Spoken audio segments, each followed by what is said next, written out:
Hi guys! Sa video ito, share ko sa inyo yung na-extend yung kapatid ko. Instead of February, this February dapat uwi niya na, pero na-extend nga siya ng another 3 months. So hanggang May pa siya. So bali 8 months yung naging contract niya. Love, love, love, I wanna be strong, strong. After 5 months na contract na dapat supposedly ngayong February is uuwi na siya ng Pinas, but na-extend siya for another 3 months na hanggang May. So, 8 months. Kung paano mag-extend, so, ganun lang pala kadali. Hindi mo na kailangan pumunta sa immigration or kung sa City Hall. So, yung mismong amo niya na yung nag-registered sa kanya.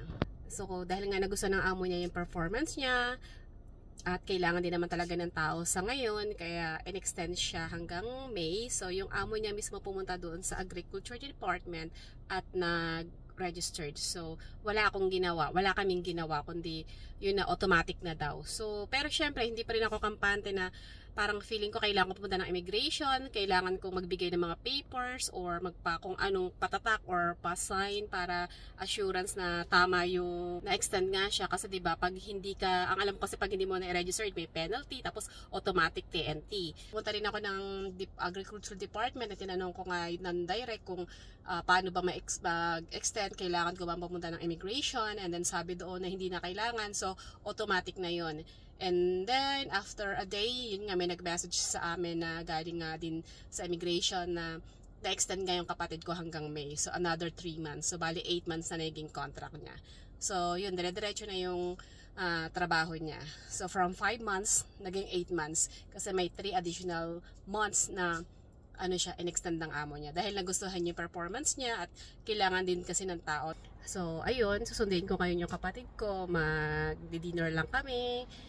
And after dinner, ihahatid ko rin siya. So, ganun yung usual routine namin na kapag mag-rest day siya, susunduin ko lang siya.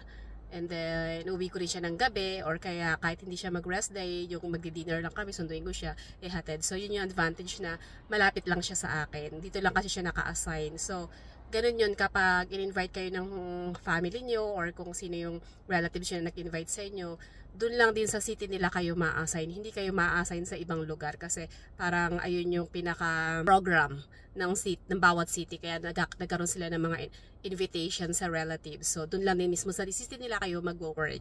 By July, summer na, so sobrang init at mahirap mag-work, kaya ma-extend siya hanggang May. And then, yun, according din sa amo niya na i-direct siyang kunin uli para makabalik dito sa susunod. So, yun, i-share ko sa inyo yung proseso kung paano ba mag-process, kung mag-start ba sa basic or sa simula ng pag-apply or dire-diretso na. So, wala akong idea. Pero, yun lang yun naman yung sinabi ng amo niya na kukunin na siya uli sa susunod. So, yun, alamin natin yung proseso at i-share ko sa inyo.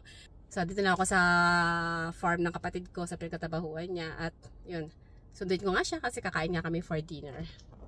So, ayan yung pinakabuong farm nila mula dito hanggang doon. Napakalawak niya talaga.